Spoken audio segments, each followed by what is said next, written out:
Before we do a deep dive into hybrid athlete training, I want to first establish what I'm talking about when I say a hybrid athlete.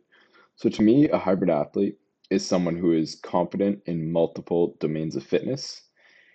So, we're looking for someone who's finding a balance between both strength and cardio. And that doesn't necessarily have to be an equal balance, but at least some competency in both of those aspects is ideal.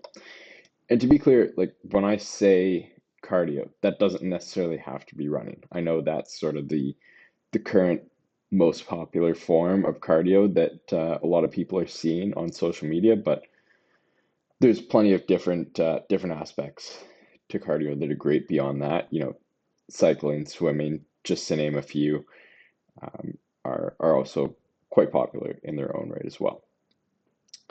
And I want to be clear that while training for a race is absolutely a great thing to do, whether it's a high rocks, a marathon, any kind of running race, or some kind of competition instead, bodybuilding or powerlifting comp, all great to train for, and I think it's awesome. But at the same time, even if you're just training for life and to be generally a healthy person who feels good throughout their daily life and their daily tasks, playing sports, absolutely great goals to have as well. So I do want to quickly break down, as a quick reminder, what are to me the 9 different key adaptations that we can be looking for when we're doing our training. So number one, we've got strength, we've got hypertrophy, power, speed, muscular endurance, anaerobic capacity, your maximal aerobic capacity, your steady state cardio, and then finally skill and technique. So with all those adaptations in mind, when we're training as a hybrid athlete, periodizing our training with those different adaptations in mind is going to be absolutely critical. So as a starting spot, I would typically set up my training in blocks of 1 to 4 months. And at a minimum, in any one of these blocks, I'm keeping at least some strength training and some cardio. It can be an equal balance. It can be much more weighted to one or the other. Um, but you definitely want to have a little bit of both at least.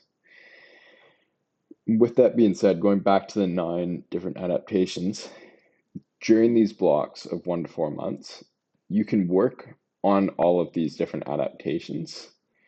But my recommendation would be to have one primary focus for the training block. So, maybe that's maximal strength, or maybe it's your steady state cardio. If you're doing a bodybuilding show, maybe it's more on the hypertrophy side.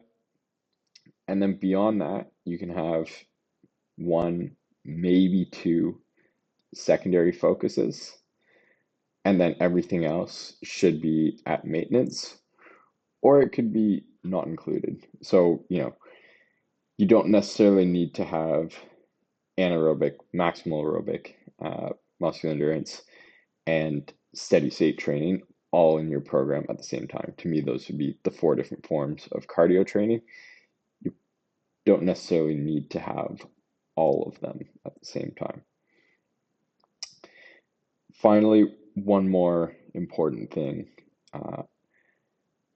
When it comes to skill and technique, that training adaptation, that is something that we want to always be working on as hybrid athletes. Uh, you know, as a hybrid athlete, you're probably doing a very high amount of volume, and you don't necessarily have as much time and work capacity to dedicate to, you know, each of those adaptations as someone who is purely focused on one of them would. For example, as a hybrid athlete, you're not going to have the same amount of time to spend working on pure hypertrophy as someone who's just doing bodybuilding would. So with that in mind, to always be focusing on skill and technique is super important, as it's something that has a pretty minimal recovery costs, but it can have great benefits. I mean, uh, with better skill and technique, you're probably reducing your injury risks, and you're going to be able to see performance gains as you improve your skill and technique. Excuse me, like I said, with a very minimal recovery block.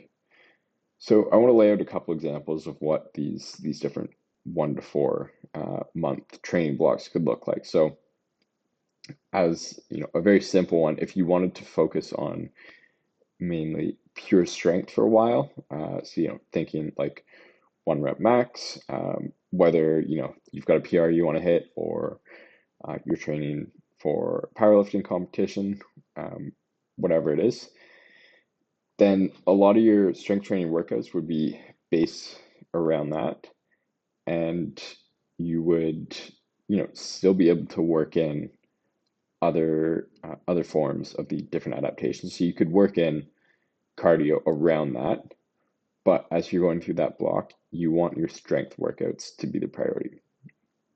Another example is, I think this probably applies to a lot of hybrid athletes. If you're prepping for an endurance race, like a Hyrox, a marathon, or a half marathon, whatever it is, you're probably doing lots of steady state work, zone 2 and some threshold work. But at the same time, you definitely want to be maintaining your strength and your muscle. So you're probably still going to be doing work in the gym. It just might not be the main priority. So let's drill down a little deeper into what exactly 1 week within one of those training periods could look like. So number one factor is, for every single session, you want to have a clear focus for the session, and you want to be intentional with building that session around that focus. So that again goes back to the 9 training adaptations that we listed off at the start. And while you can absolutely combine multiple adaptations into one session, this is somewhere where we want to be pretty strategic. So, if you're doing pure strength work, you generally don't want to be doing anything before that. And similar sort of idea, like if you're doing hypertrophy work, you probably don't want to be doing your threshold run right before getting the lift in to be working on hypertrophy. And so you want to be strategic throughout the week of spreading out your sessions so that you're able to put maximum effort into working on each adaptation when it is the correct time. In terms of the total number of sessions per week, this is going to vary widely, based on your goals, your recovery capacity, how long you've been training for, and of course, how much time you have in your schedule. But I will say that in general, if you're able to get more sessions in as a hybrid athlete, it's probably going to be to your benefit, just because there's so many different training adaptations that we're chasing after. But at the same time, as I mentioned, we don't want to have our previous sessions compromising our current session. So for example, if you do a Hyrox circuit one day and then you're absolutely toast the next day and you can't hit your leg workout, your strength leg workout, then that's a problem, right? So you either need to spread them apart or dial back one of the workouts in order to make it work and make sure that you can get the full adaptations that you want. One further thing on top of the number of sessions is a strategy that I've been using over the past 2 years or so is to break my work up into multiple sessions. So for example, if I've got a day where I want to do some strength training or hypertrophy training and also get a zone 2 run in, what I used to do is I would start off, I would do the hypertrophy work, and then I would jump right into the zone 2 after. And it would be, maybe like a 2-hour workout. It would be just grind. It took a while. What works much better for me now is if I can do one of those in the morning, usually the run, and then I'll do the hypertrophy work in the evening or late afternoon. And one of the huge benefits you get to that is that both sessions are going to be a much higher quality. To me, the biggest reason for that is that you're just coming in way less fatigued for the second half of the session, both mentally and physically. You know, I think the physical aspect is pretty obvious that if you've been working out for an hour already and whatever that second hour is going to be is just not going to be the same quality as the first hour. But at the same time, the mental fatigue is a pretty big factor there. Just in terms of being able to push yourself to put out your best effort, especially uh, for sessions that demand high quality. One more thing on the weekly schedule is in terms of rest and recovery is obviously going to be a big factor when you're looking at the higher training volume. So this is somewhere where you absolutely want to be listening to your body and wherever possible tracking different metrics, whether it's the amount of weight, if that performance is going up and down, you know, running paces and heart rates or whatever your cardio modality is. Um, Listen to your body, listen to the metrics, and see if you need one or more full days off. And of course, align it with your schedule too. Uh, if if you're able to schedule your workouts on days of your life that are less stressful, you probably want to be able to do that, and then put the uh, if you have to train on days that are more stressful in terms of your weekly schedule, then you probably want those to be your lower intensity days, like the zone 2 run, easy zone 2 run, that kind of thing. I'd like to close off with just a couple quick little tips that I think are potentially very beneficial for Hyrox and hybrid athletes. So, number one is using antagonistic supersets. So, to me, this mostly applies for hypertrophy training and muscular endurance. So, you can think of this as two muscle groups that are opposite of each other. So, uh, hamstrings and quads is a pretty classic example, like pairing leg extensions and hamstring curls together. Or, if you're looking at upper body, maybe you're doing a row and a bench press, or a lat pull down and a shoulder press. There's tons of great research on this.